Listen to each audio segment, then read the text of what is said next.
Afternoon. Thanks for the introduction. So, we're going to be focusing on the best practices for designing websites and applications for a more accessible experience for all. Even though I could talk about fonts all afternoon, as Ben said. Um, we'll be covering how the key component for accessible designs is to ensure adaptability for fonts and colors, then move on to a short overview for the major font families, continue with some good practices for CSS styling for text and spacing, and a quick touch on color blindness types and how color is perceived by those with color blindness, and wrap it up with some best practices for both. When designing for accessibility, an important part is the adaptable component. It isn't solely your design choices, but how they work with people's preferences and technology, like if they prefer larger text or if they prefer to read on a tablet screen versus a desktop screen. While fonts and color choices are design, I'm sorry, I totally read that wrong. Designers need to be aware that adaptability is crucial. It's important to note that there's no specific WCAG test for font size, font choice, or color choice. They're included in other manual audit tests like use of color, color contrast, reflow, resize, orientation, and more. Keep in mind it's less about the font selection or color choices, but how they adapt to a variety of screens, personal settings, and more. A web-safe font is a font that is highly compatible with a variety of operating systems and browsers. It's considered the short list of fonts that are recommended for use on the web and for reading options. There are several conditions to think about when you're picking a font or color scheme, including dyslexia, ADHD, age, or color blindness. Legibility, how individual characters and words are seen, and readability, ease at which sentences and paragraphs are perceived, are key to making the experience easier for users with dyslexia and other cognitive disorders. There are many studies on the best fonts to use for such conditions like dyslexia, but what I've found is sans serif is the recommended font as it's easier to read and it doesn't contain as many distractions. So let's look at the major font families. Serif fonts are traditionally used in print media like newspapers, books, magazines, etc. Sans serifs are a better option for reading on screens like phones, computers, tablets. There are other font types out there, and as I said earlier, we can talk about fonts all day. I've included a few samples of the main font families, including serif, sans serif, and monospace. The key feature of monospace is the even proportion between the letters and words. While it would seem like that would be a better reading option, that's not always the case. When people learn to read, they start creating associations in their mind with certain proportional relationships between letters, like TH or ST. And when monospace is used, sometimes the even width can throw people off. When designing websites and applications, it's essential to have fallback font options. This means if one font does not load, for whatever reason, another similar font takes its place. It ensures that there's consistency even when other factors impact the site. So if you're using serif fonts, you can use Times New Roman as your primary font and then have a secondary and tertiary option with Garmin and Georgia, and then round out the CSS property with serif. That way you're covered no matter what a person is using, what browser, what operating system. You will have a serif font. It may not be the one that you originally picked, but you will have a serif font. All right, so now let's talk about CSS styling of text and spacing. So CSS allows for a lot of customization for text and spacing. The list on the slide is a general summary of the main properties associated with text spacing and fonts, but it's not an exhaustive list. Most of the list is self-explanatory, like text indent refers to the first indent in a paragraph. Line height refers to the height and spacing around a line, like if it's single-spaced or double-spaced, or if you would like a specific value. Word spacing sets the space between words, whereas letter spacing focuses on the space between letters. The white space property refers to the white space inside an element, like if the text is wrapped or not. It's important not to use the white space property as a way to format the page. Font weight sets the boldness of a font, but be careful whenever you're using this, as if you're using bold too much, you may lose your desired emphasis. Use HTML tags of strong or EM for individual words or phrases.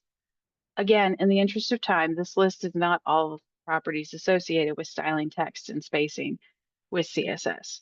The biggest problem I've found when conducting audits is some designers use CSS so much that it locks the web page in, and then if you disable the CSS, the entire website just goes wonky. If you're using CSS, make sure that if it is disabled, the user can still follow the logical hierarchy of the page. Users need the flexibility to change text to their preference, whether this means changing line height or font size. Think of it like HTML is the frame of a house and the CSS is adding walls, doors, and windows. Don't let your CSS turn into the frame or it will collapse at the first breeze that blows by. So we've already covered some best practices like not using white space for layout purposes, using HTML elements to emphasize specific words and phrases, and making sure that when CSS is disabled, it doesn't change the reading order. Another good practice is to keep the number of fonts limited to no more than 2, as too many fonts can cause problems with users with cognitive disabilities like dyslexia. We've been talking about how the eye can see fonts and comprehend their meaning easily, and now we're going to transition into color. Keeping in line with how the eye and brain connect to perceive color is essential to accessible designs. It's easy to forget that color blindness or color vision deficiency, as it's also known as, affect a fair number of people worldwide, as approximately 300 million people have some form of color vision deficiency. Color vision deficiency can be caused by genetics or some diseases, but there's also some cases of people going colorblind due to medication or aging. The retina has two types of light sensitive nerve cells, the cones and the rods, that determine how a person sees in various lighting conditions and how they distinguish between colors. It used to be common to refer to people as like red green colorblind or maybe green blue colorblind, but those definitions are too rigid, and society is shifting more towards defining the different color vision deficiencies by which sensitivity is more prevalent. There's a list of the different color blindness categories on the slide, and I am not going to pronounce them because I cannot very well. Um, but it, it gives you a good idea of the major categories that are out there. It's also important to understand that color vision deficiency is not a one-size-all-fits condition. One colorblind user may be in the same category, but they may see different variety of hues. And to show you an example, so this is the color picker from W3 Schools, and I've put it through a filter that shows you the different types of colorblind, the major colorblind types. It's imperative to note that simulators, when viewing web pages or applications in a filter that may mimic a colorblind person's vision, is not a true representation for all colorblind people.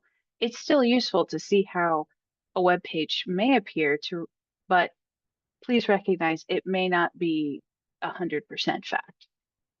So I've got those examples over there. The key to design for color vision deficiency is simply that the color contrast needs to meet the WCAG success criteria that can help being able to tell the difference between the two different colors. The important part of contrast is the difference between light and dark and how they work together. As if you have two colors that are too similar and you can't tell the difference, that can translate into a colorblind person may not be able to differentiate between the two, but it's also just kind of an unpleasant viewing experience for all users. So something to keep in mind.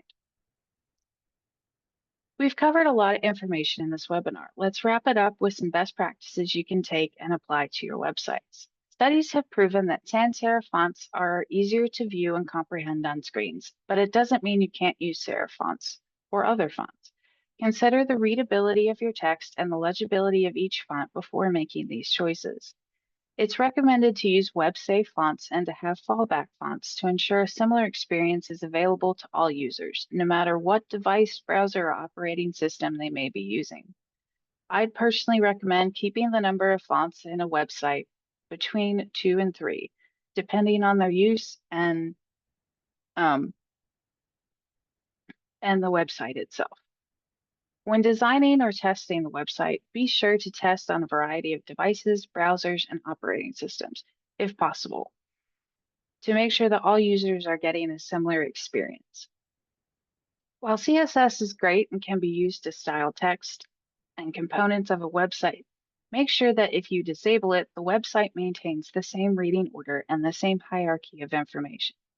Also, try to use CSS in conjunction with native HTML elements like headings, links, buttons, etc., to ensure adaptability. Moving into color considerations, make sure that your contrast ratios are sufficient. You need at least 4.5:1 contrast ratio for text and 3:1 for non-text components. And using our Accessible Web Contrast Checker is a great way to confirm appropriate contrast ratios are being met. Keep color vision deficiency users in mind and run your web page through another extension. I personally use Spectrum to see a variety of filters for different color vision deficiency conditions. Remember, it won't be an exact representation for all users with color blindness, but it gives you a good idea what they might be seeing. Make sure none of the components rely solely on color or any other sensory characteristic, but to have a secondary indicator. Like if you have a link, instead of just having it being a color, have it underlined. That way you have a fallback option so users can tell that, yes, this is a link. So that kind of wraps it up for me. So quick thing, how Accessible Web can help? Well, you can definitely use our Accessible Web Helper Chrome extension. We have a contrast checker in there. We also have the automated scanner, which can pick out some contrast issues.